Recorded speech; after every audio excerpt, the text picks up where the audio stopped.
अकाल मृत्यु को मरे जो काम करे चंडाल का, काल भी उसका क्या करे जो भक्त महाकाल का। हर हर महादेव।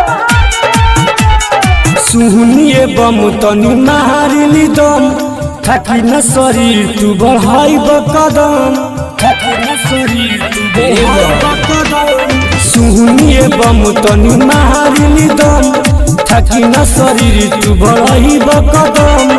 तुहरा से बम सुन कहतानी, शिव जी के नाम बरमांड होला। ओ सहीना बम सबके डिमांड होला, भोले बाबा के चिलम बरांड होला। ओ सहीना बम सबके डिमांड होला, भोले बाबा के चिलम बरांड होला।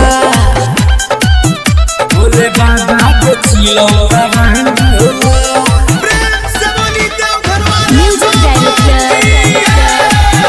भोले बाबा के चिलम बरांड होला। सभे कमार लेके देवघर जात बाटे, भोले के भगती में झूमत बाटे, झूमत बाटे। सामने पावन लगे देवघर हो, शिवदानी राखल सब पर नजर हो। जे भी पूजेला बाबा के ओकर दुखवा पार होला।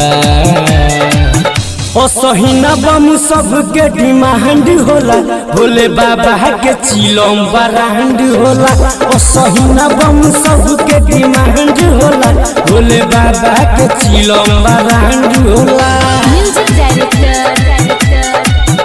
भोले बाबा के चिलम बरांड होला। अभिरंजन करेला भोले के पुजाई, राइटर अंकित गीत के बजाई, गीत के बजाई।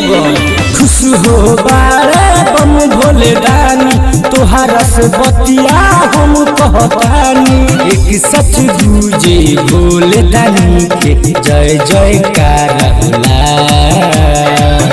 ओ सहीना बम सबके डिमांड होला, भोले बाबा के चिलम बरांड होला। ओ सहीना बम सबके डिमांड होला, भोले बाबा के चिलम बरांड होला।